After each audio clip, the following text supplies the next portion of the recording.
All right, everyone, the time is 6:30. I will call to order the regular city council meeting for the city of Mulberry for June 12th, 2025. And if you are able to, I'd ask that you stand while Tim Sullivan does our invocation and leads us in the pledge of allegiance. Yes. All right, if y'all bow your heads, please. Heavenly Father, we come before you today seeking your wisdom and guidance as we gather to serve our community. Bless this council with clarity of thought, fairness in judgment, and compassion in decision-making. May our discussions be fruitful, our actions just, and our hearts open to the needs of those who we represent. Grant us the strength to lead with integrity and the humility to listen with understanding. Strengthen us in our efforts and bless all who call this city home. May your presence be with us in all that we do. In Jesus' name we pray. Amen. Amen. What's the pledge? I pledge allegiance to the flag of the United States of America and to the republic for which it stands, one nation, under God, indivisible, with liberty and justice for all. Thank you, Councilman Sullivan. All right, next we will move on to our roll call. I will call each individual by name, and you will indicate your presence by saying here. District 1, Tim Sullivan. Here. District 2, Mayor Michael Coker. District 3, Councilman Kyle Shields. District 4, myself, Mayor Pro Tem Michael Rudnick, present. And District 5, Councilman Doug Ingram. Here. All right, Madam Clerk, if you'll notate 3 members and a quorum are present for this evening's meeting. Copies of the agenda are at the podium here. If you don't have one, feel free to grab one. And if you need to sign up for public comment, we'll get to that section in a minute as well. I believe there's a sign-up sheet up there to sign up for public comment. There's not right now. You need to sign up for public comment. When the time comes, let us know. So we'll move on to mayor's opening comments. I will take that place. Our mayor's not here this evening. So I just have a couple announcements. We had our retreat a couple weeks ago. It was all day on a Saturday from 9 a.m. till 5 p.m. It went wonderful. I just wanted to thank staff, Jamie, Chandler, Faith, our city attorney, Rebecca, Kelly for putting everything together for us. We really did put in a lot of work, got a lot accomplished, got the boat headed in the right direction, got a lot of council members on the same page, so I'm very thankful that everyone was there. And we had some good leadership and some good facilitation by the University of Georgia Carl Vincent Institute. They came and facilitated our meeting for us. Thank you to those of you all that were able to come to the Memorial Day Parade. Councilman Ingram had a float in the parade. I did not see you there, but I know that they put a lot of time and effort into building their float. And Chris was there walking in the fallen soldiers portion. My family was there. I had a few other friends. I'm sure there's maybe some other people there. So thank you for those of you that were able to make it out there. It was pretty amazing. My first time out there. I know that we'll definitely be back in subsequent years. We'll move on to councilman comments. Councilman Sullivan, do you have any comments? No. Any comments? I'm good tonight. Councilman Ingram? No, I just echo your thanks to staff for the retreat. I think it was really well executed. I think it was really important for us to get on the same page. So it was an awesome opportunity to do that. And I think for the city of Mulberry, we talked about kind of where we're going, which I think those discussions we had will bear fruit in the future. So it was a really good thing. So thank you for that. Thank you. And we will move on to item G, interim city manager's opening comments. Okay. All right, we'll move on to item H, consideration of the meeting agenda. Has everyone had a chance to review? Are there any additions or changes that are needed? No? I do have one addition I wanted to consider, which is discussion of membership in GWMA. If everyone would be okay with that addition, we would add that to action item NE to discuss membership in GWMA. No action taken on that, but just a discussion. So I'd like to make a motion to add action item NE to discuss membership in GWMA. Can I have a second? I'll second. Any discussion? All right, take a vote. All in favor? Any opposed? All right, by unanimous vote of 3, the agenda is amended. And I would like to next make a motion to adopt the agenda as amended. Do I have a second for that? Second. Any discussion? All in favor? Any opposed? All right, by unanimous vote of 3, the agenda is hereby adopted. We will move on to item I, consideration of the May 22nd, 2025 minutes, which was our last regular city council meeting. Has everyone had a chance to review, and are there any amendments or changes that need to be added or deleted from those minutes? Did it, I'll see. I did review, I have one change, minor change. Okay.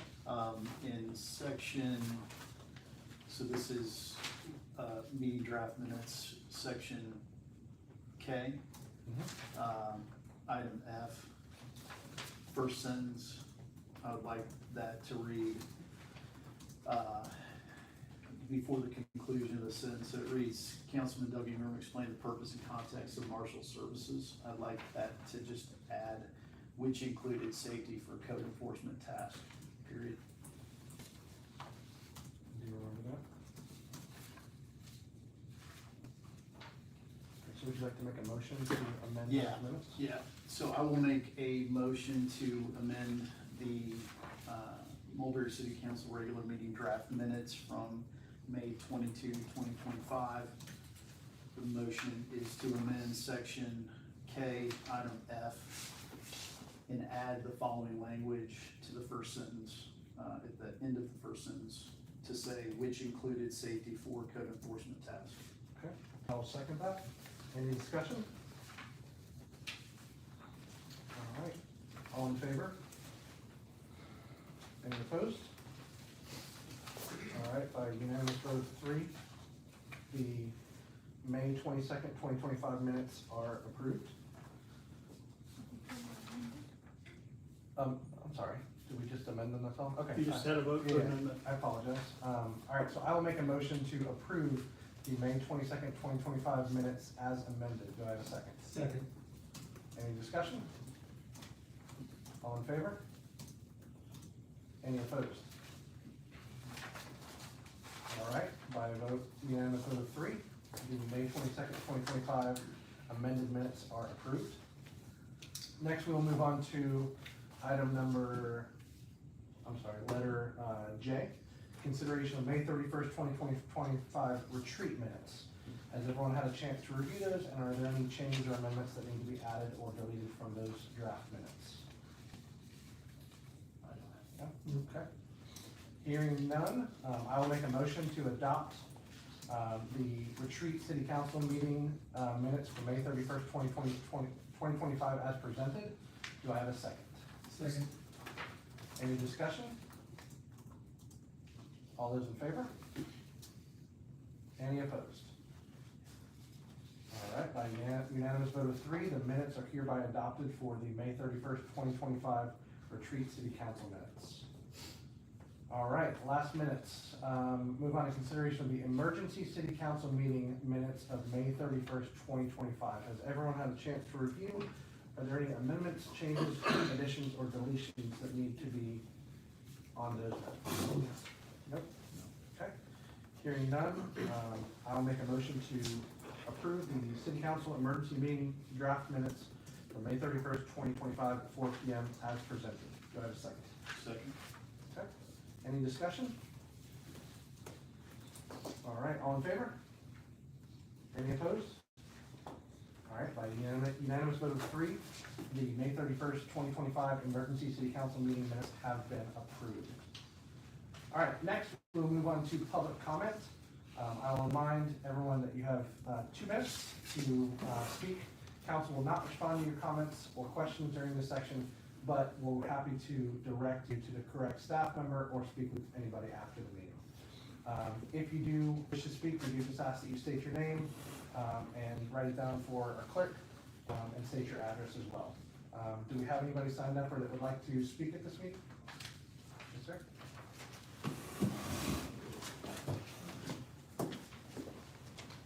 Good evening, Councilman. My name is Terry Abbott, and I reside at 4054 Green Gables Trace, located in State District 4. As a homeowner in Huntington West Subdivision, located less than a mile east on Highway 124, I want to draw attention to the 78-acre development taking place across from our neighborhood of 232 homeowners. The recent history of this development can be traced back 5 years when the applicant requested rezoning with Gwinnett County of these parcels from a mostly RA 200 designation to C2, RM 24, and TND. The plans for this development are laid out and publicly available. Objections were raised by many residents of this rezoning, yet Gwinnett County Commissioners at the time chose to ignore those concerns by unanimous vote to amend the official zoning map on December 17, 2020, leaving our residents looking forward to mixed-use developments, townhomes, and multi-family residences that butts a busy state highway, leaving a lot to be desired in terms of transportation and school infrastructure. I am pleased that Councilman Rudnick responded to my email last week confirming the tract of lands being considered for rezoning to single-family homes, and that discussions between this city manager and developer are in work. I ask that the city provide timely updates whatever progress unfolds. In addition, our community is under the impression that Gwinnett DOT is committed to installing a temporary traffic signal between Huntington West and the development in progress, with installation anticipated once the current road work between Pine Road and Spout Springs Road intersection is roughly 90% complete. I ask this council to submit a resolution, opinion, or otherwise to the Gwinnett DOT advocating for our request to install a temporary traffic light as soon as practical for the safety of our residents. And a copy of this is available if you would like it. And thank you for your time. I'd like to take it. And after the meeting, I can give you Okay. Thank you so much. and if you don't mind, could you put your name and address and everything on that for us? Is there anybody else that would like to participate in public comment? All right, hearing none, I will close the public comment portion of the meeting. And we will move on to section M, which is the second read of ordinance 2025-03-140. This will be presented by our Community Development Director, Rebecca. Good evening. The draft of the first read of this ordinance was first heard by City Council on March 31st, 2025. So it's before you tonight for a public hearing. Since the original reading, staff has made some amendments. You've got the results of those in both a clean and red line copy. There are existing architectural design standards within the code, so the red lines represent what is an addition to the existing code or a change from the existing code, not what was changed from the first read to the second read. Because this section we were able to identify exists. The changes are summarized in the chart in your memo, as well as kind of a summary of what that change is, some additional notes, as well as the source of those changes and kind of the purpose of the change. Planning Commission heard this at 2 of their meetings, had a public hearing at the first, and then finalized their review on May 28th and voted unanimously to recommend approval of the draft as presented, but did ask for some adjustments to the driveway length provisions. Currently in the code, there's a requirement that the driveway length be set at a minimum of 25 feet, and Planning Commission wanted some language that graduated that based on the size of the lot. In the staff report, you've got some proposed language, but we have not incorporated that. Staff recommends kind of maintaining that 25-foot standard for the purposes of it's a minimum standard for more intensive lots to kind of prevent the public safety concern of cars, kind of jutting out into the right of way, the sidewalks. That is a condition of more intensive, smaller lots. The prevailing development pattern for larger lots is that there are more extensive driveways that don't have that issue. But even if for some reason the market did drive something a little bit closer to the street, then you still got that minimum that sets you that protection, which is the purpose of that provision.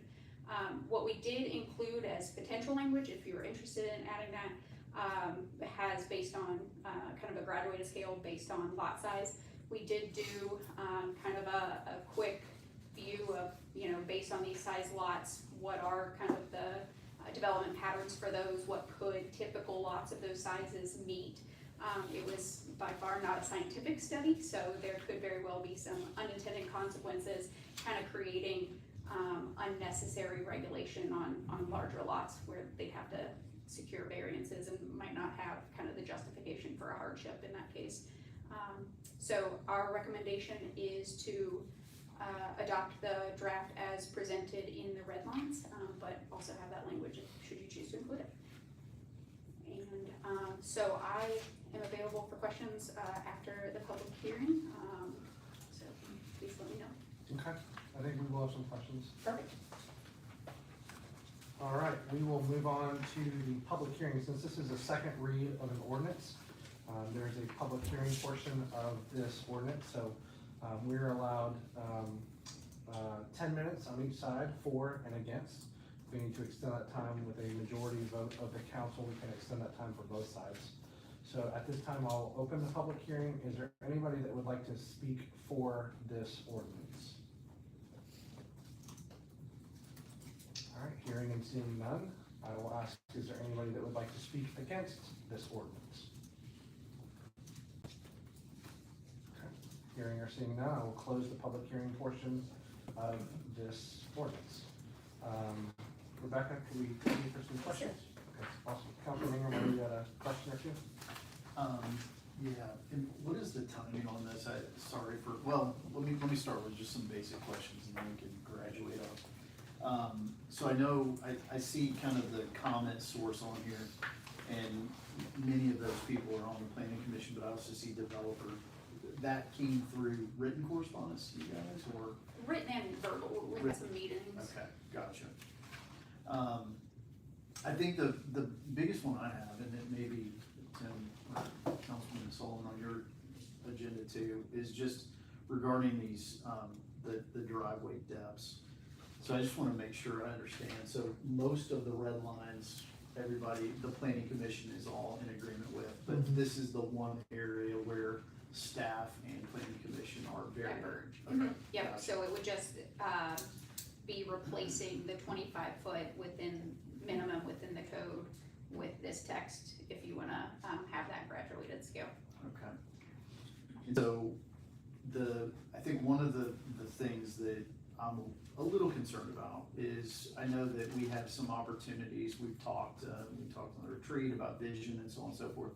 So in some of these larger lots, if you had a scenario where maybe, so one of the things that we are seeing today, right, with some of the development out there is those homes are some fairly large, but they're kind of encroaching on fairly large major thoroughfares. So they're large lots, they're nice homes, but they're kind of built right on top of right on top of these made like 324, for instance. We have a few. So the question is, I guess, if we have a scenario where the topography or something doesn't allow them to move the home back, we could expect a large home. They can take advantage of a 25-foot driveway to go very close to the street, right? If it's if you're saying if it's Yeah. a larger lot Larger that has lot, the that's ability, but topography or some Yeah, other some concern. issue, drainage, whatever, okay. I mean, I think that's the concern I have, is that we, by not specifically identifying, we leave, and I know you mentioned some potential unintended consequences the other way. Mhm. Do you have an example of some of those that you're concerned about?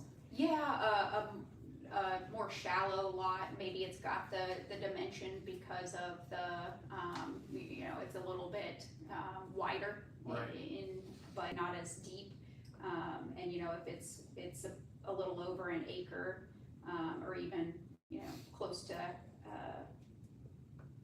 half an acre, and it's not, 50-foot deep, So but it's a then you very have to have wide the lot, depth but of not depth, the okay. house, then, you might not be able to meet these. I mean, again, took a small sample Right. of these types of sizes and what would generally fit. Probably the ones that, were hardest to fit in the way that they just developed on their own, were the smaller lots, because there's just less room to play Creamy with. like sardines. Yep. Yeah, I mean, I guess my just general, cause I know the planning commission has spent a lot of time and effort on this, is I would like to be supportive to their efforts, unless there's a extremely compelling reason why we're overriding the commission's, cause they were unanimous, right? Is that right? They were unanimous in this language, so. Yeah, and I should say, they just had the direction of, we want some graduated. Right. This is something that they have not seen this specific language of. This is what we came up with that, given that direction. Okay, and someone could apply for a variance They could, a variance is predicated on a hardship, so there could be the lot's too wide, it restricts their development because they've got those requirements, so maybe there is, regulatory taking as a result. When we talk about driveway depth, if we have, I don't know, or length, this driveway is longer than this distance right here. Right, So are we measuring this length or is it this distance? the actual length of the Length of curb, the driveway. because you can fit additional cars on that length. Gotcha, okay.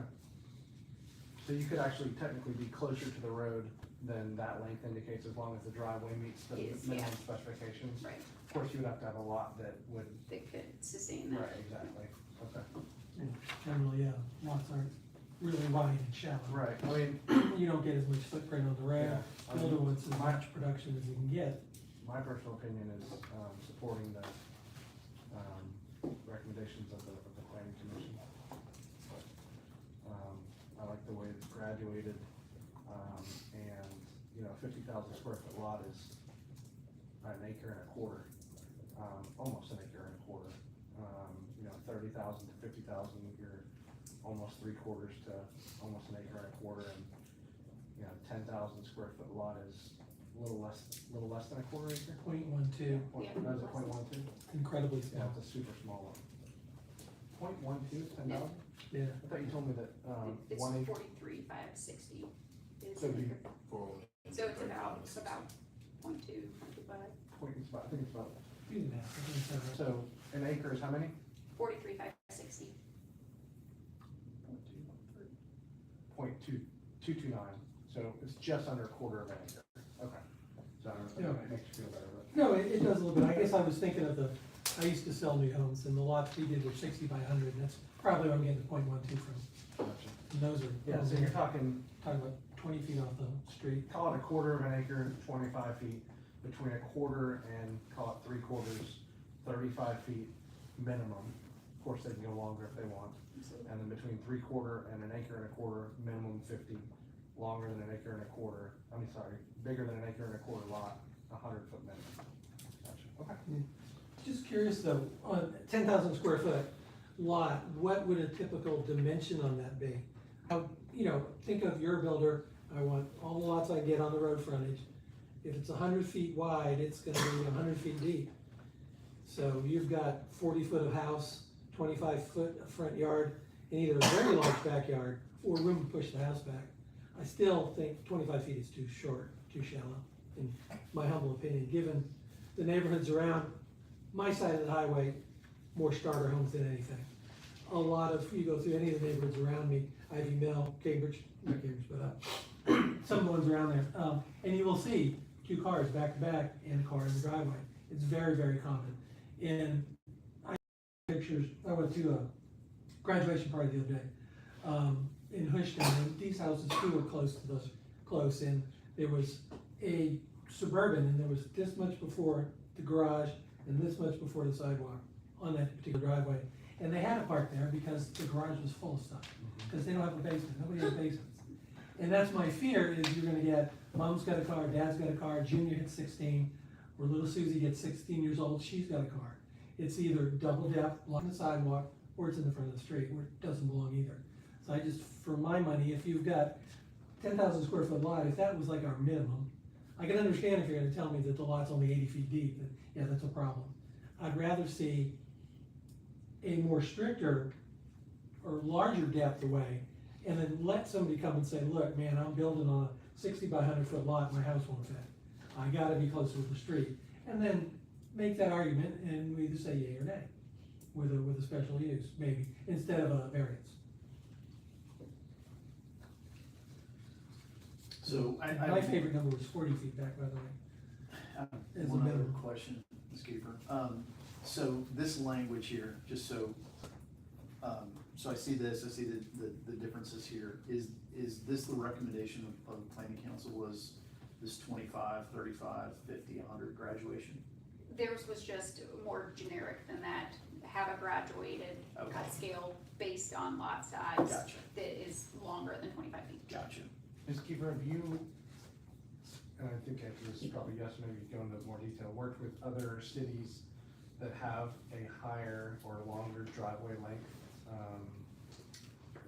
recommendation? Like that, no, there's, I've seen minimums, but I've never seen kind of a minimum, more of like a performance standard What's based the on highest access. minimum you've seen? Maybe, you have 25, maybe, yeah. Maybe They're usually 35? 20.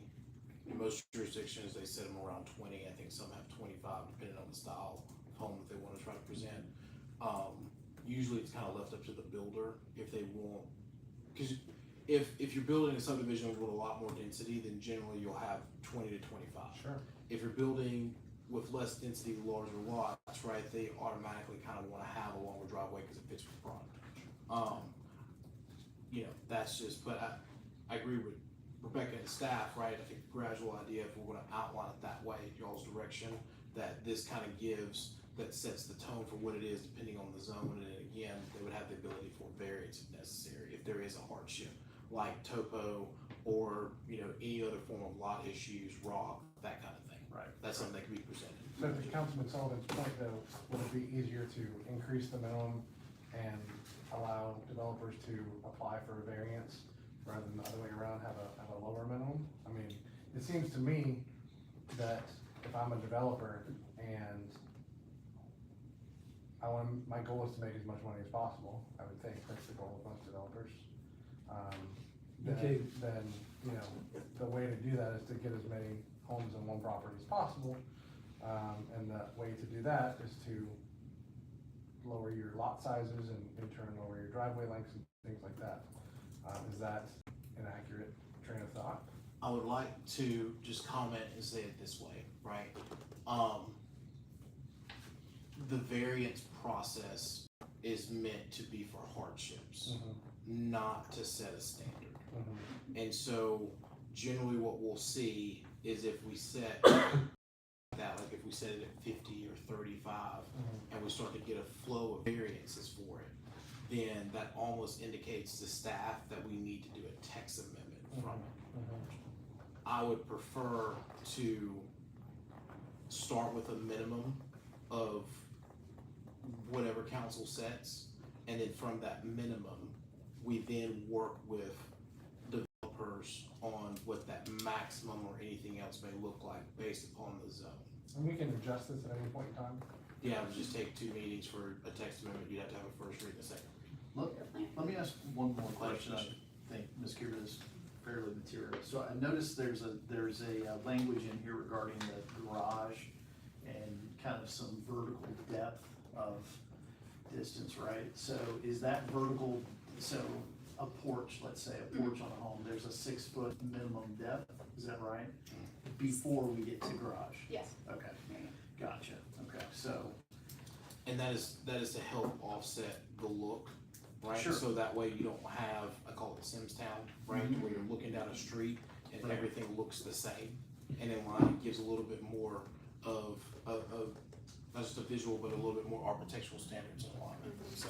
Gotcha. It's not gonna encourage snow houses, is it? It discourages because it Okay. requires that to be pushed back Or behind. push back, an not arch- push forward. Yeah, an Okay. occupiable architectural element at that. Because there's still the other elements, right, of the minimum driveway, Mhm. right, setting the porch, having the garage offset behind it. That way it's not flush with the porch where the garage sits, and it gives, you know, a little bit of depth and depending on topo, right, a different layout of where the houses sit based on the front setback.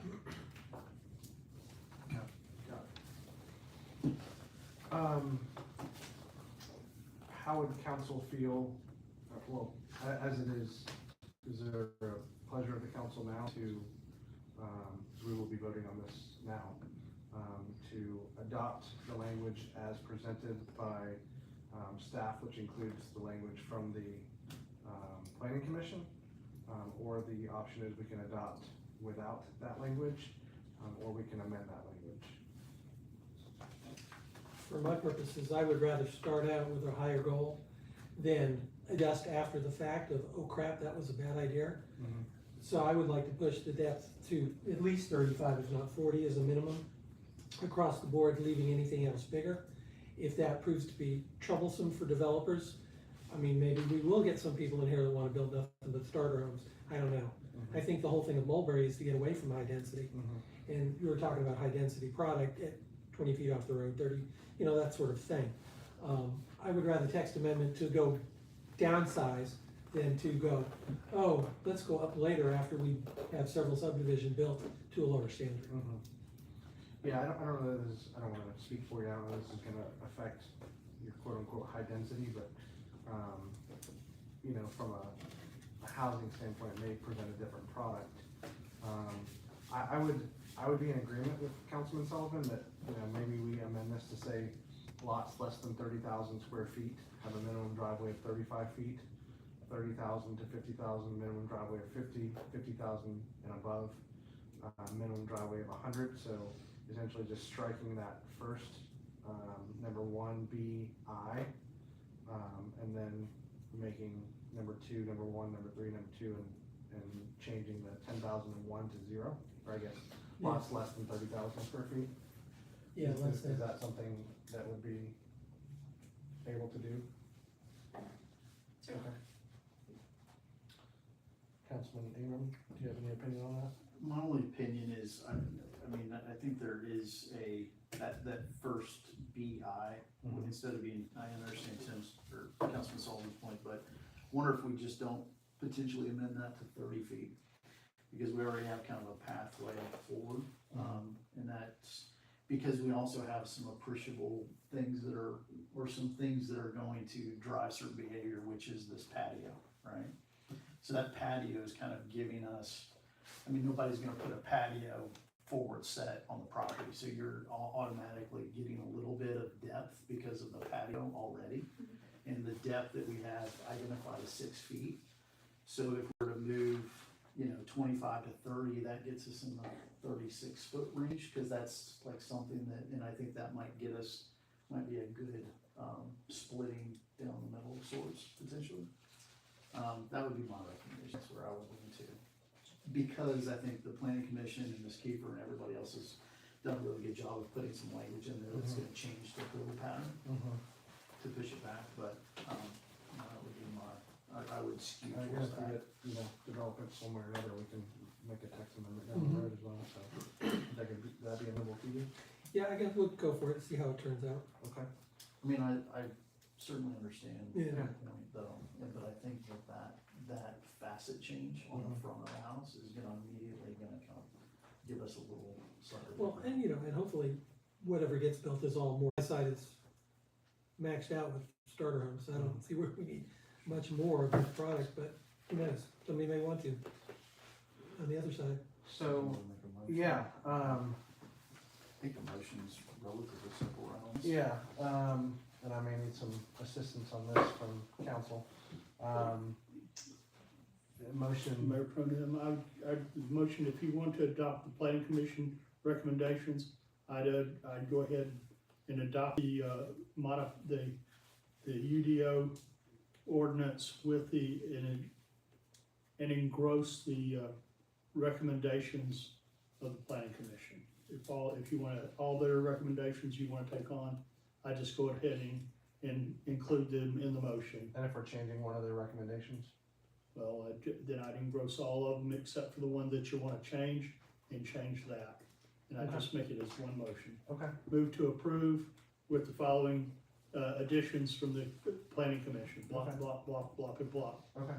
And then the one that you may want to change just, and the planning commission number, whatever it is, with the following change. And that'll be one time, make one motion, 1 second, one vote. Okay.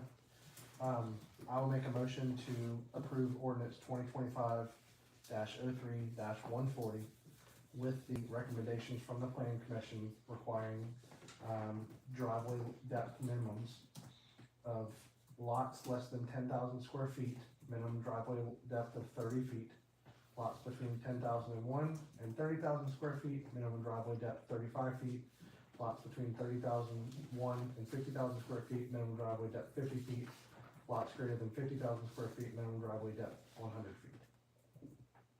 Do I have a second? I'll second that. Any discussion? All in favor? Any opposed?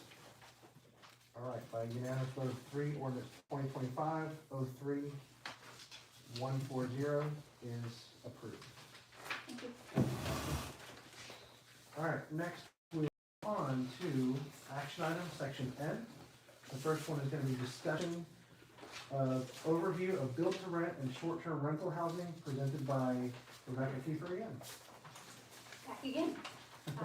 All right, so I'm here to present, at the May 8th council meeting, you all had a discussion about both build to rent, as a land use as well as short-term rental.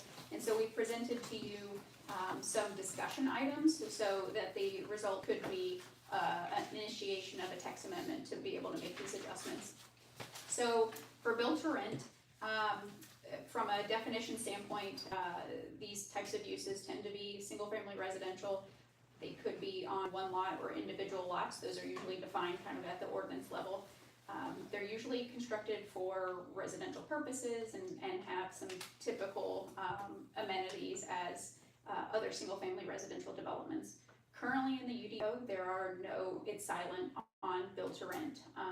So if we wanted to include some regulations on them, some considerations that we've presented to you that would ultimately be incorporated into a text amendment would be, number one, define it. Make sure that the architectural style is consistent with the architectural standards that we just adopted so that they are consistent with comparable development pattern of non-kind of designed rental. Require an on-site management staffing arrangement for code enforcement purposes. That's kind of one point of contact for when there are issues. Require an occupational tax certificate for all LLCs or companies that are doing the rentals, and then limit the number of units in any one of these developments. So then, as we move on to short-term rentals, there is a definition within the code currently. And so essentially short-term rentals are, common providers are Airbnb, Vrbo, and they're defined as kind of short-term transient stay in any duration less than 30 days. So some sort of lodging use. I'll come back to kind of the definition of family and the reason why I incorporated that. So currently the UDO regulates that there can be no exterior evidence of the short-term rental, that parking has to be on a hard surface, that the occupancy is limited to 2 adults per bedroom, limiting the total number of occupants to the definition of family.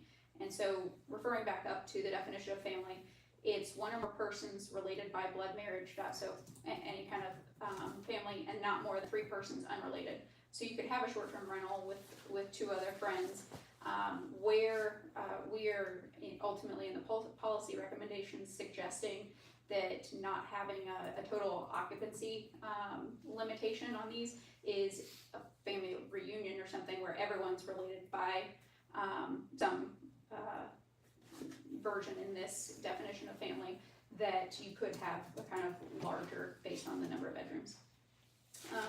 So in the considerations, we're suggesting that we implement a licensing system for operators and include annual renewals and fees as a result of that. The occupancy limitations because of those potential for larger family events. Inspections to ensure compliance with building codes.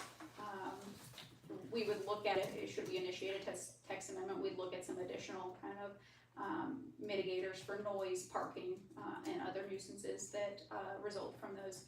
And then again, require those occupational tax certificates as a way to track them.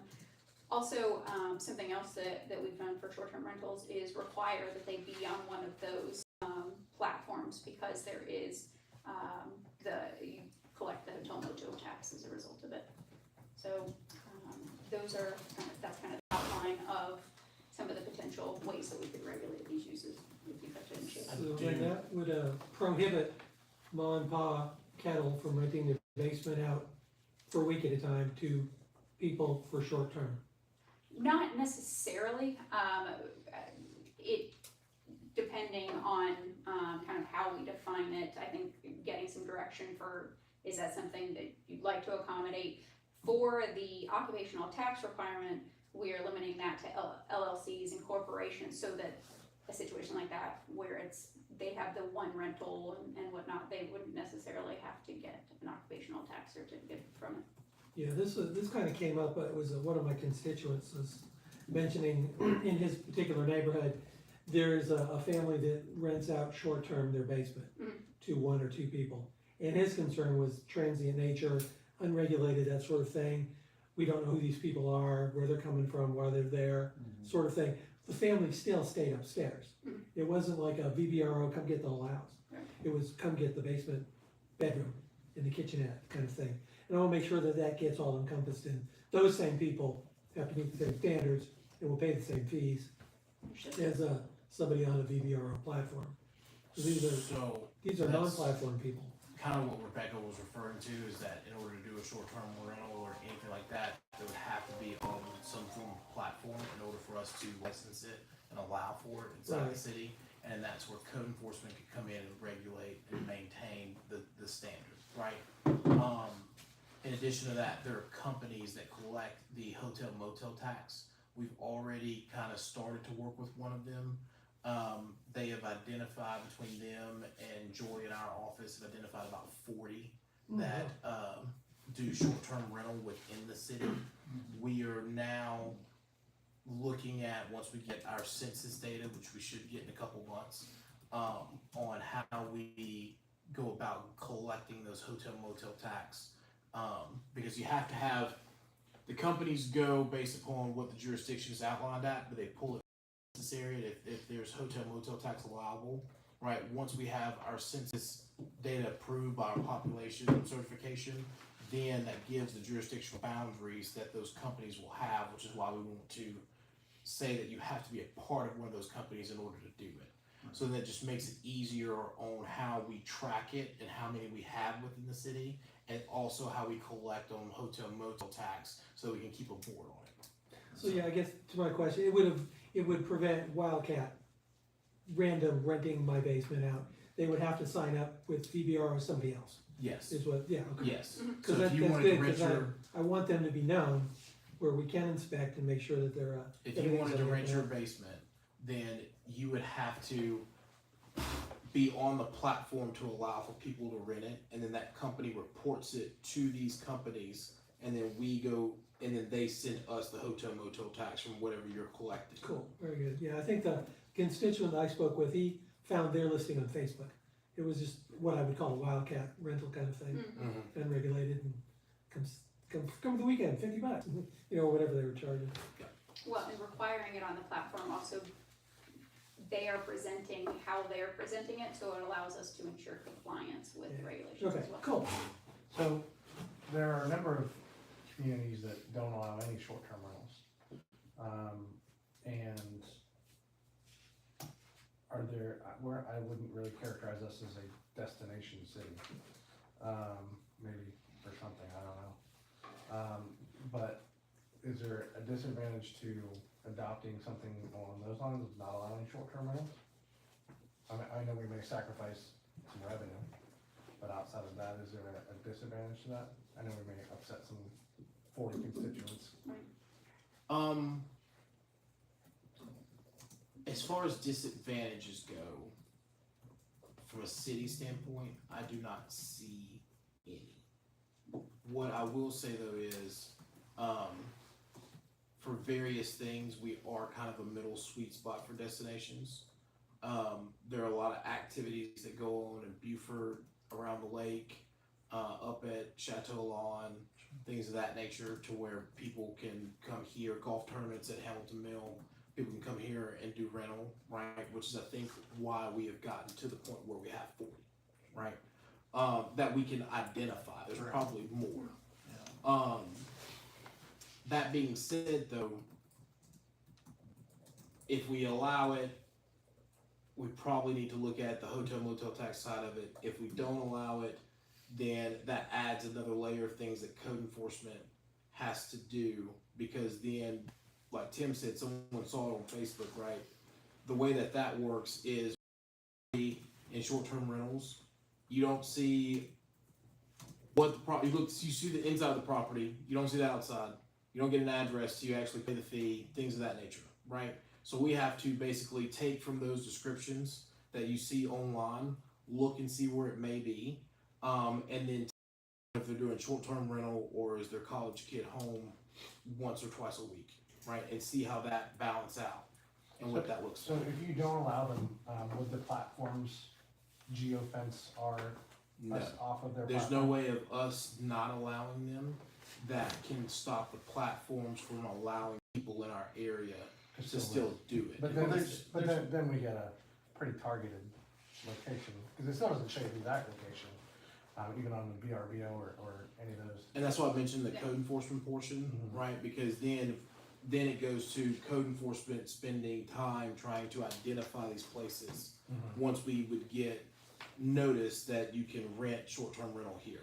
And that process, what that looks like is somebody sitting down, getting on there, and then just trying to see within that area what they can do for a short-term rental. But I mean, you still have, I mean, there's a framework here, because you just mentioned it, right? The framework is, if you have a homeowners association, they say we just don't allow short-term rentals, right? That is correct. So really, what we're discussing is the wrapper on top of the framework, so any HOA, so for us, particularly if we think about like, down the road, I mean, we would like people to come to the city and partake in potential events that we might one day have. And so to not be able to accommodate folks that wanna come, that would probably not be a great decision. It's probably a better decision just to let the HOAs regulate and us to have a really healthy framework that sits on top of that, right? And then we can, cause we know it's probably gonna happen. It's just a matter of, is it gonna happen correctly? In a framework that we can help, kind of facilitate? Or That is correct. And again, I will say the disadvantage is that if we don't allow it, then that would require staff time to go find the ones who are gonna be bad actors of it. Versus just, To me, and we're not voting on this tonight, right? no, it's just discussion. I mean, this is probably gonna be extreme, and Councilman Ingram, I'm gonna respectfully disagree a little bit here. But, you talk about these communities that allow people to, have safe places where they can, partake in illegal activities. And the mindset is, well, they're gonna do it anyway, so let's monitor what they're doing. I just, Who's gonna partake in illegal activity? well, I'm just saying, Illegal activities. there are cities out there that have places where people can do drugs Yeah, and you're right. and monitor, but their mindset is, well, they're gonna do the drugs anyway, so let's give them, the materials that are gonna keep them safe, and let's monitor activity. So, I think, I think that's a far stretch. I mean, what we're talking about here is just, Well, I think- folks that are they're going to a concert and Right. they wanna spend the night somewhere. right. It's gonna happen, so I'm just saying, we allow it to happen in the correct framework. I certainly see what you're saying, for sure. We're not voting. I had a couple questions. You talked about, the build to rent and, occupancy limits, restrictions on the number of units, and the development to maintain community character. So you're saying a limit on like a percentage within a single community, or a number of communities within the city? A number of units that, so somebody comes before you to do a build to rent, there's a limitation on the number of units that can be. So it could be 10% or something like that, or 50% or something along those lines. It could, or it could be the case of, it's a 50-unit build-to-rent subdivision, they're all- but it's it's gonna be all limited around. at 50. You So can't we go all over are done 50. in most situations. That's how the nature of these have come before us. Do we know how many of those we have in Mulberry? Build to rent communities? We have 4 or 5. Is that right? We have 4 or 5 subdivisions that are just built to rent. One off Holman, one off, Fence Road. Fence. Okay. And there's actually quite a large one on Bart Johnson, not in the city, but not very far Yeah. down the road. That's right by the mayor's, in the mayor's. I think on this one, Mr. Bryan, I had a question for you. South Hamilton, though. This build to rent category is like a really specific category of builders, right? They have a product that is specifically oriented. One of my, That's their model. that's a model, right? Mhm. And one of my questions was, I think where you and I talked about it, is just what, is there a scenario, there is also a scenario where you start a development and then the economic headwinds are against you and that becomes a build to rent product, but that wasn't the intention. You know what I mean? So there's like, for instance, Parkland Communities, that's a build to rent product. That's a very specific product. They advertise as such. That's kind of their thing. And in that case, their model is 100% rental.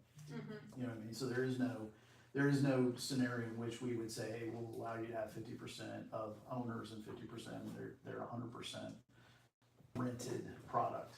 I think there's another category on this, what I'm hoping that we can have some language around eventually that says for residential subdivisions that are built in Mulberry, there is some cap on what a rental product looks like. And specifically, let me just further articulate on this, is I think it's I'm not saying that build to rent product is bad. I'm not saying that.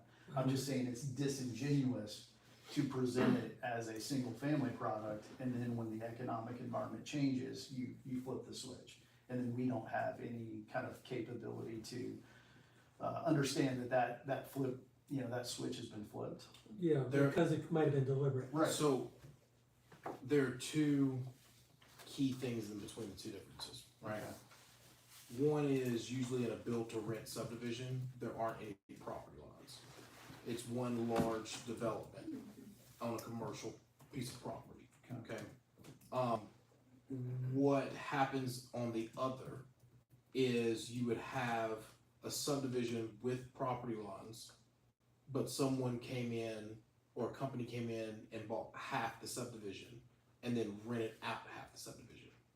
That's where we start looking at the license portion and having that done.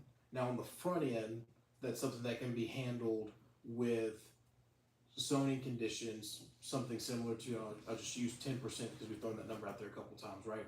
A zoning condition on the subdivision that says only 10% of the subdivision can be rental, right? And then that needs to be included in their HOA covenants. So then it takes it twofold, right? One, it's a condition of the property.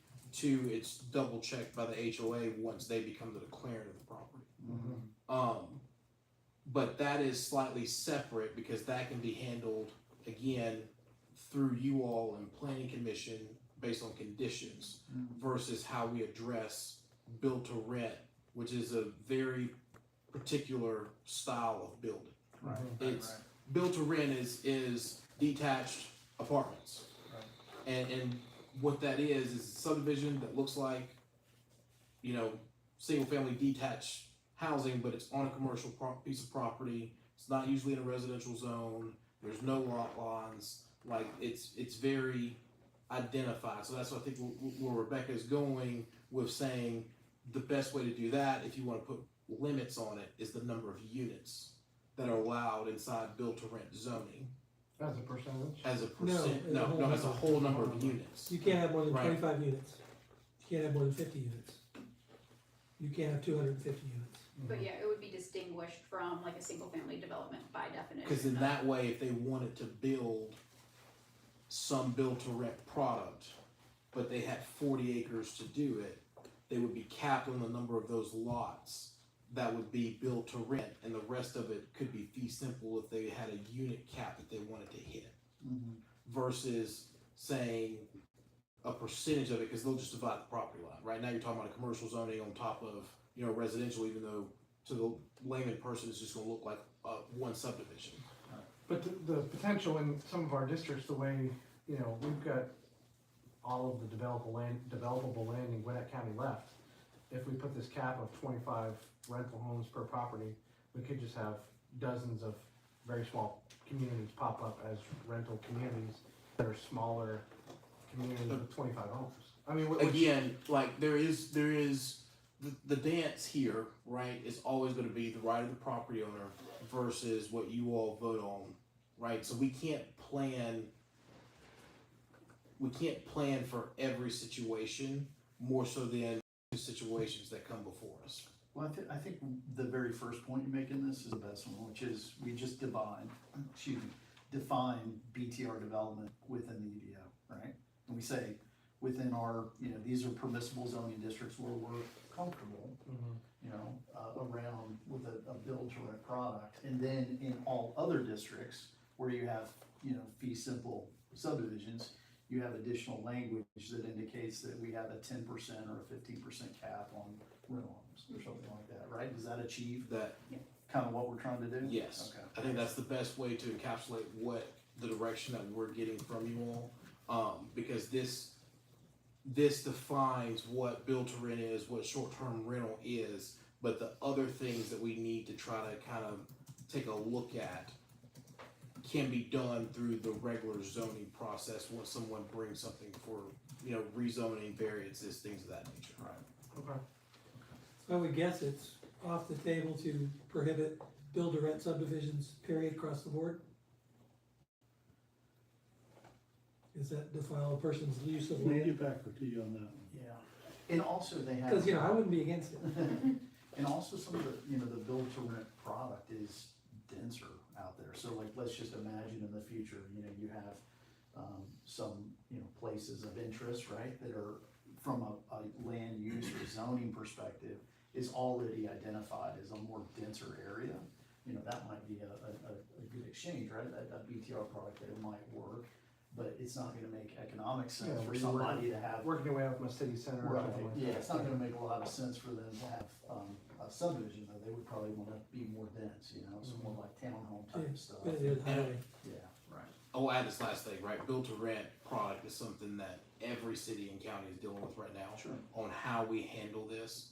There's been legislation discussing this down at the assembly, and I think that's where, there's not a clear direction on whether or not we can not allow it versus what we can have limitations on for it. Yeah. Because again, it goes back to the right of the property owner and what they want to do on their own property. Well, So- I think for the best thing that we can do, and the reason I brought it up in an informal staff direction is just that, I think the best thing we can do is just to be very transparent. Here's the zoning, here's an area that would support a BTR product. A subdivision, the scenarios that I get concerned about are where it's disingenuous. So you Yes. end up with a BTR product in a single family environment and you kind of got rope-a-doped into it. And so I think if we can just have a very clear, candid discussion with everybody, this is BTR zone, this is not, if that is what eventually we decide, whatever the case is, Yeah. wherever we go. Now, this will definitely be the last part of this, but it's good that we're being proactive about Yeah. it being new, Yeah. right? Because there are cities that have been existed for hundreds of years that are now facing the same problem, right? Yeah. So addressing it now on the front end works because it's a situation that we are going to see at some point at a higher level. Yeah, So having something in place just only benefits us. yeah. Thank you, Ms. Keefer, it's really good. Thank you. All right, next we'll move on to action item, letter N, the need presentation of Finance Department Progress Report by Kate and Eon.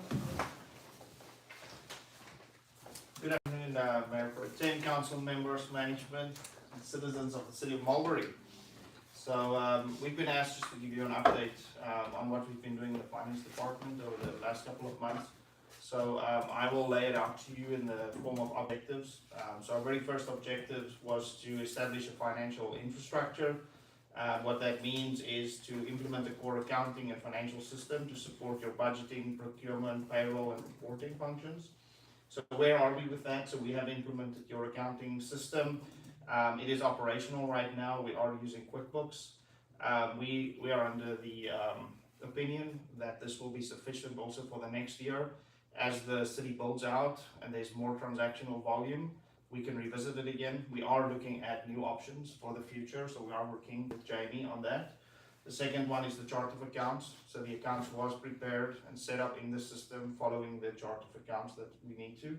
Then the bank accounts established, we have secure online access to it, we can make ACH payments. The next one is the finance policy, so we have worked with Jamie to prepare the purchasing policy, the investment policy, and the travel policy. We've implemented the payroll process. I believe the payroll is working right now. Yes. We have a system in place to track the revenue by source. The second objective was to ensure regulatory compliance and transparency. The goal was to adhere to state, local reporting requirements, including those related to fund accounting, procurement, and open records. So the status is we've established procedures for monthly and annual financial reporting, including budget to actual. So our QuickBooks is up to date daily, or let's say one day later. So at any point in time, Jamie can come to us and ask us, give me a copy of your records. We do prepare monthly budget to actual numbers as well. Then we've adopted purchasing policies, so we have worked with a P-card policy as well, also in line with the regulatory requirements of the state. There is an open records position in place where there's transparency of all your documents, and then the procurement thresholds have also been established. Okay, the next objective is to initiate revenue collection and tracking. So the first step for us was to identify key sources of revenue available in the city. The ones that are currently secured and collections are in place is income from business licenses renewals as well as applications, income from building permits and inspection fees, income from insurance premium taxes, income from motor vehicle title ad valorem tax, income from financial institution tax, as well as charges for services. So charges for services is a very small number. It's just a transactional fee right now when we collect payments, but going forward there will be more to come.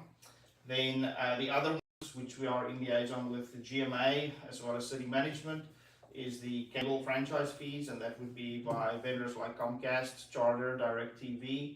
We have electric franchise fees with Jackson EMC, cell phone tower land lease, energy excise tax, local alcohol beverage tax, and then port permits.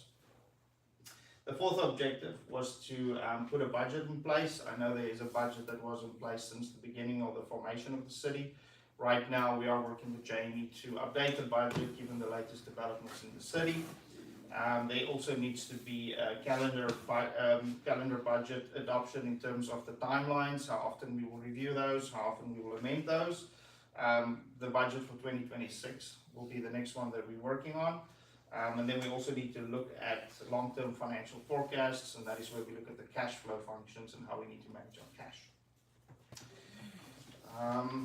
Fifth objective is cash and investment management. So the goal is to implement a short-term cash management strategy. On the agenda also is we will look at the investment policy that we will implement. So at the moment, we have funds available and we need to decide what we're going to do with the money and where we're going to put it. So there is a policy needed for that. We are proposing something tonight. And then going forward, we would have to have something a little bit more substantial, defining what investments we want to make if we want to invest in anything outside of cash. The next one is staffing and capacity building. So as you see, the city is adding more and more resources to its staffing. And as it relates to the finance department, in the development of the department and putting a financial director position in place, we will Jamie in the city with any training that is needed in that regard. And then just the main topics to do going forward is to finalize the budgeting process, make the city ready for audit. So if we adopt the new year end, we will have our first audit towards the second part of 2026. But we will make sure that you are ready for that. I'm an auditor, so I know what the auditor will ask for. I will not be able to audit the city's financial statements. So with that, if there's any questions, welcome to ask those. I don't have any. Anyone, you have a couple questions? Yeah, I do. Thank you for this. This is very helpful. One of the questions I had is, I know we hired GMA to help us with the franchise fees and setting all that up, right? We paid them a certain fee to kind of expedite that. I noticed in the language it says to initiate revenues from, so have we begun receiving revenues from those areas? We have not received any revenues yet, and a lot of that has to do with the state statute, right? So Okay. there's a state statute requirement for like Jackson EMC, even though we have an agreement with them in place. We are working right now with Comcast. We should be receiving that payment quarterly pretty soon. Same with looking at potential cell phone tower leases, things of that nature, and all of the others. And do you, with respect to the money that we pay GMA to kind of expedite that, because I remember that was part of the council's rationale in paying those funds, was that it was gonna be quick. That's who Ryan is, Yeah, as he's listed here. and has that been a good experience? Do you feel like we're Yes. on track? So Ryan has been negotiating these on our behalf, Okay, as well as all of the other energy providers. And so we're on good accord with that. and they're in arrears, is that how, so like, for instance, in any of these items where we're having kind of challenges getting it set up, will it be in arrears, or is it as of the day that we get it? So for instance, is every day delay dollars missed, or is it in arrears and we can recoup those dollars? It's not necessarily in arrear, right? It's more so based upon when the statute allows for us to collect on Okay. those fees, All right. right? So, this is a poor example, but let's just say that there's an energy provider, the state regulates when those franchisees' fees can be paid based upon when the city was initiated and started, right? So it will be, wild example, don't hold me to it, quarterly, 1 year prior to, 1 year after the start of, right? Okay. So there is some flexibility depending on the industry, when they can come in, right? And that's kind of what we're working through right now, which is why I say we'll probably see Comcast first. Okay. My main, I'll put a fine tip on it relative to the area of my question is, if we have delay from GMA, is it costing the city? There's not a money? delay from GMA. Okay. And if there is a delay, it doesn't sound like it's going to Doesn't cost change us anything. dollars. No. Okay, got it. GMA is irrelevant other than it's somebody other than myself or someone with our staff going out to negotiate as Yeah, well. no, I remember the conversation we had about GMA and spending the money, and it sounded like it was good value to have them leading the way. I just didn't wanna, if that had changed and there was some delay and it was costing money, that's what I was trying to figure out. Yes, sir. So it sounds like we're all good. Yes, sir. We're in good shape. Gotcha. Yeah, that was really my main question. Okay, Sam, you got any questions? No. I don't either, thank you very much. But don't go far. Next.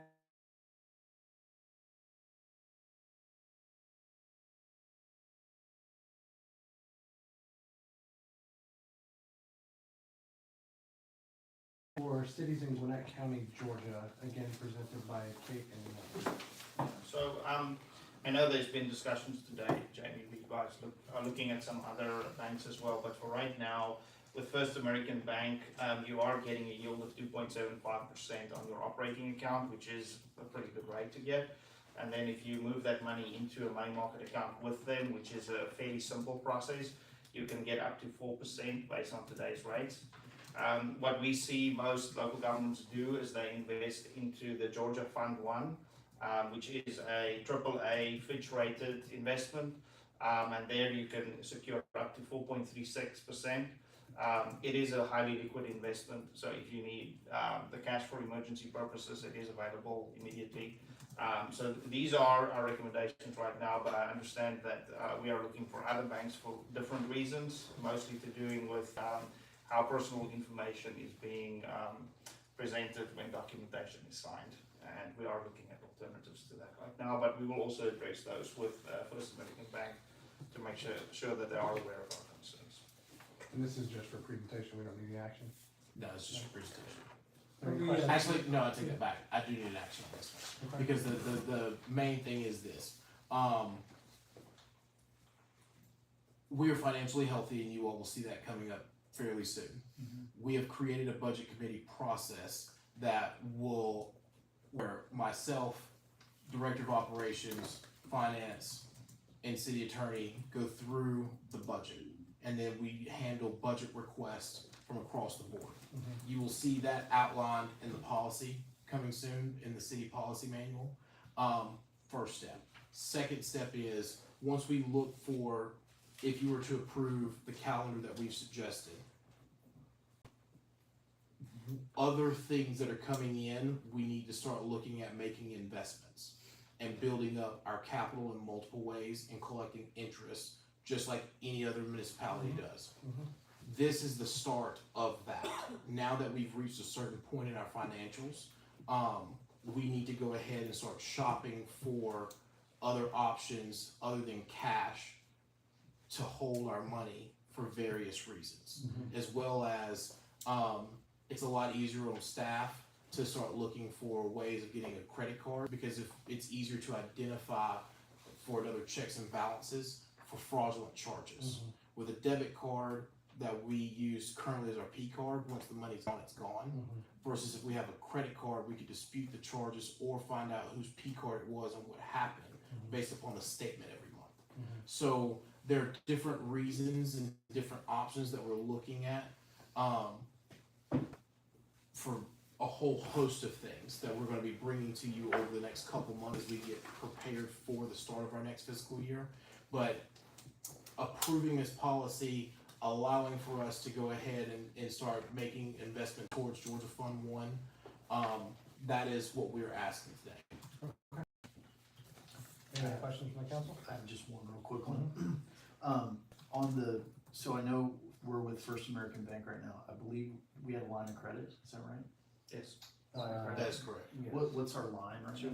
$2 million. We do not use that. Gotcha. The main reason is this, okay? As a municipality, the state requires that we cannot have any long-term debt. Okay, so anything that we use as far as getting a loan or anything of that nature has to be repaid within 1 year, right?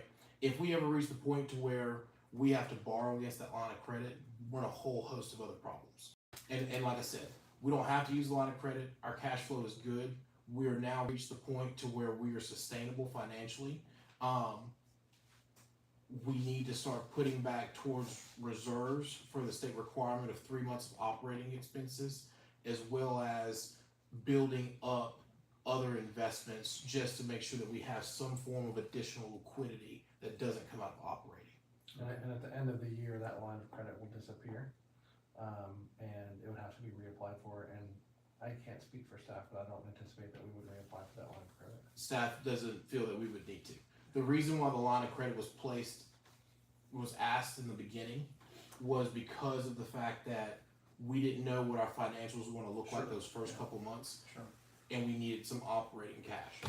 Well, we needed the option of operating cash. We never used a penny of it. Yeah, So there was, never any loans taken. again, Or the payback. the concern has always been how financially strong we're gonna be, right? But based upon what we see from pouring permits, excise tax, alcohol license, business license, occupational, and soon insurance premiums are more than enough to sustain us. And franchise fees coming. And franchisee fees, things of that nature.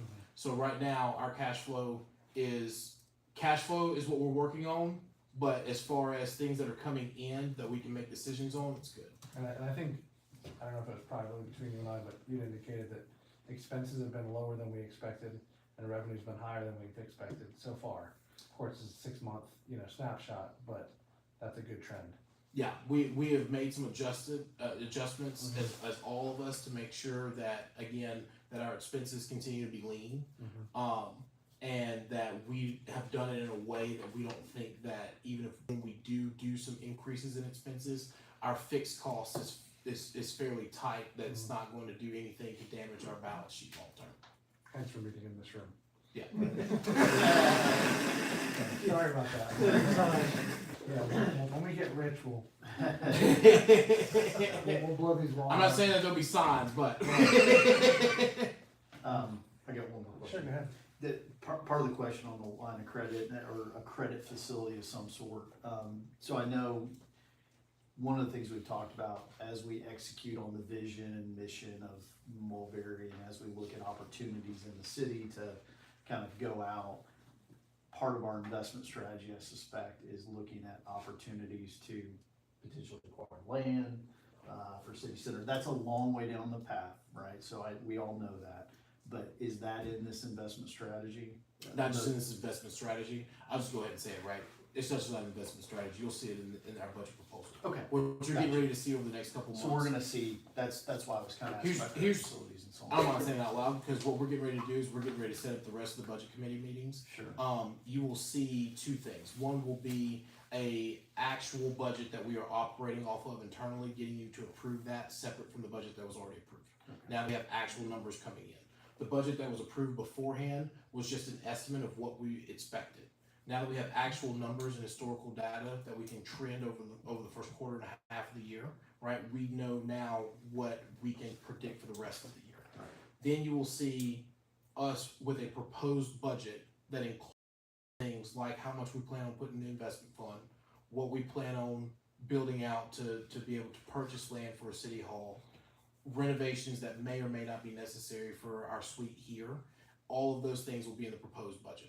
And then there'll be an opportunity for you all to weigh in, not in a quorum, and then you all to be able to discuss in the public what that budget looks like. Gotcha. Thanks, Jim. So basically CapEx budget and a regular budget. Yes. Any other questions from the Yeah, I council? just want, I mean, you say we're looking at other banks, or, and I don't know that there are local banks in the city of Mulberry, but We have have we, four. that are actually based here? Yes. Not like No, a PNC or No. Bank No, of we don't have America? any banks that are based here, right? But we have 4 branches here, Okay, inside the city limits. And it's not that we are looking at other banks, right? We will still have money there, but just to make sure that we are diversified sure, in how we, add those interest payments, stash our money, things of that nature, right?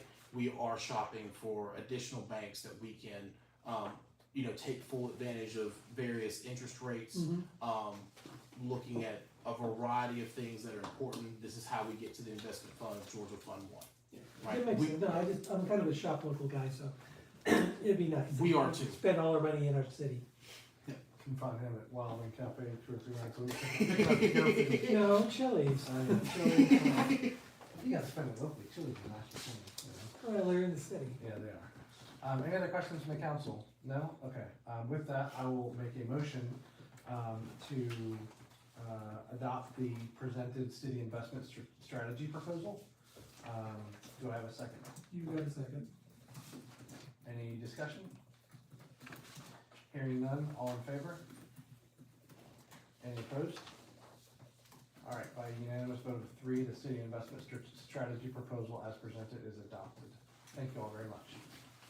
I think we have one more thing on the action items, which is consideration of resolution 2025-06-40, which is establishing a fiscal year for 2026, presented by City Manager Jamie Palmer. And then we have your addition after that, Good, what? your thing, your discussion. Oh, yes, you're right, my apologies. No problem. Just keep you straight. Hi, guys. This resolution is for us to actually establish a fiscal year. We've been operating currently when the city was founded from January 1 to December 31st. We would like to change that, since that was kind of put out there. I wouldn't say there was necessarily action because there were no financials to be based off of that, right? So to actually establish the city's fiscal year, we want to run October 1st to September 30th of every year. The reasoning behind this is because a lot of our revenues will be collected at the time of tax bill payments. Usually what will happen is tax bills are due around October 15th, as well as, they go out in August, they're due on the 15th. We expect the bulk of our operating expenses to come in around that time. And so basing our fiscal year off of when we anticipate those large lump sums of funds being deposited to us, we want to go ahead and establish a fiscal year that tracks that downtrending of cash flow. But just for clarification, the bulk of our funds is not coming from, taxes on our citizens.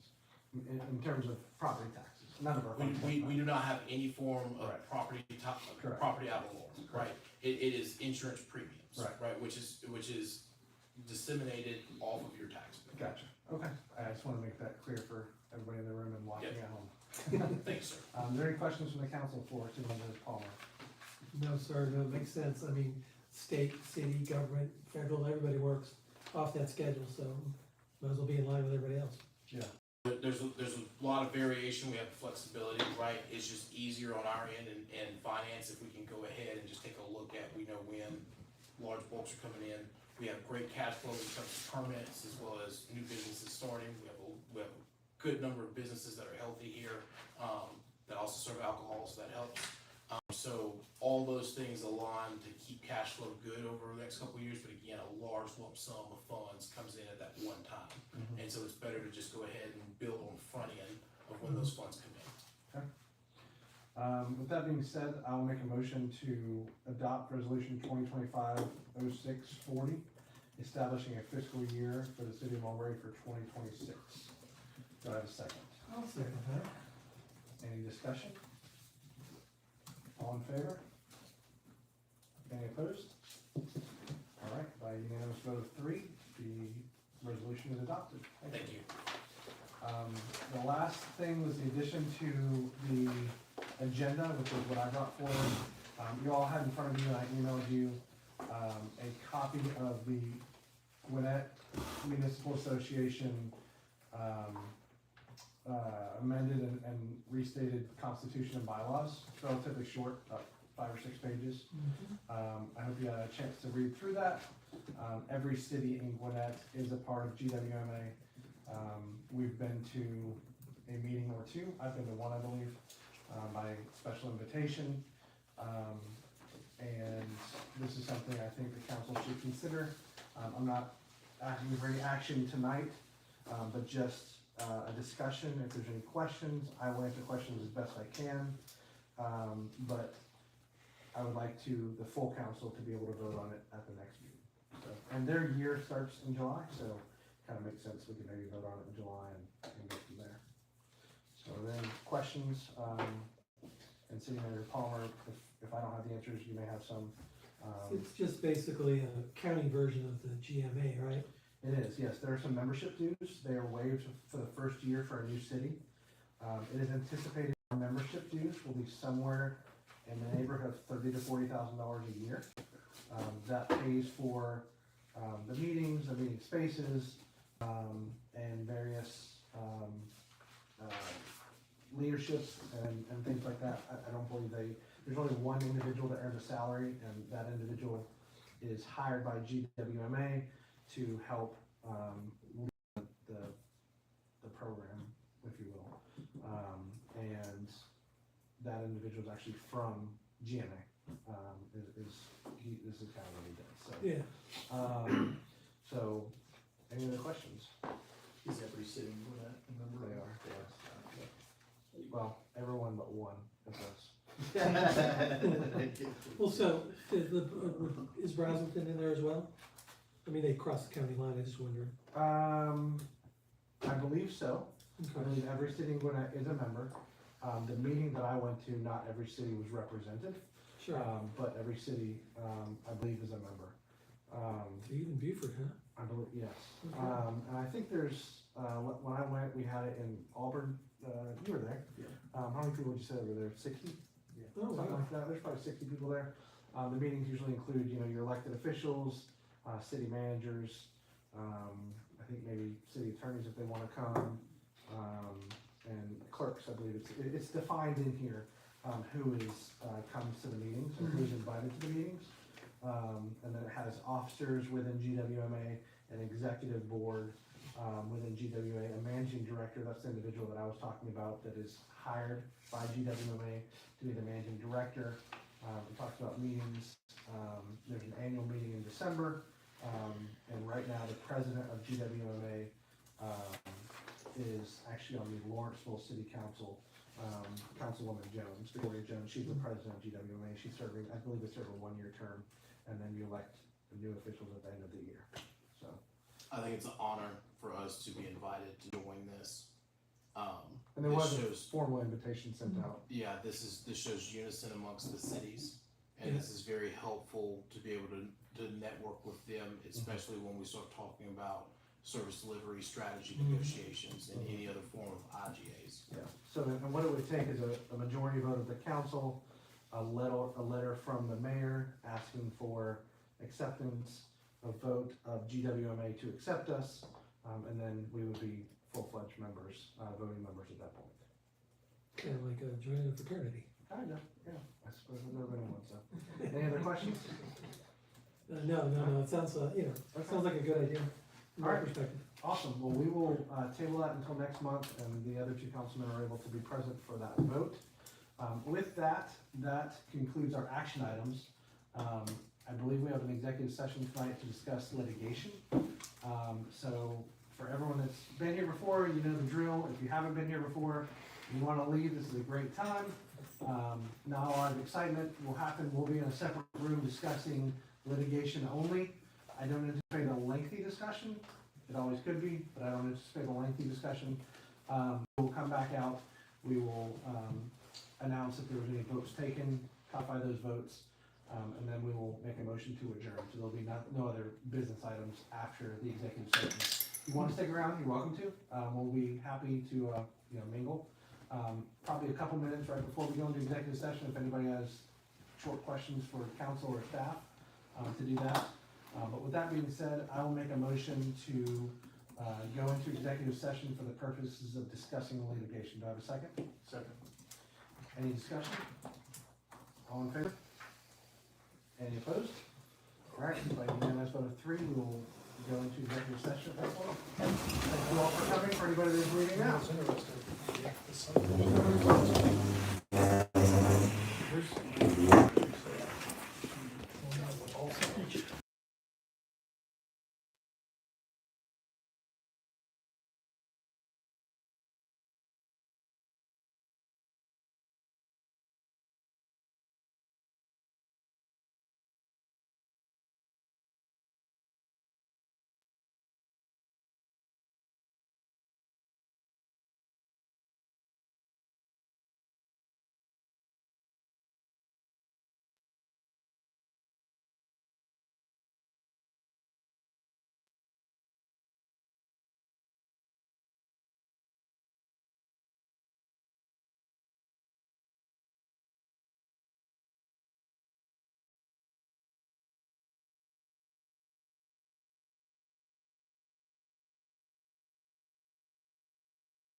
thank you guys for the executive session.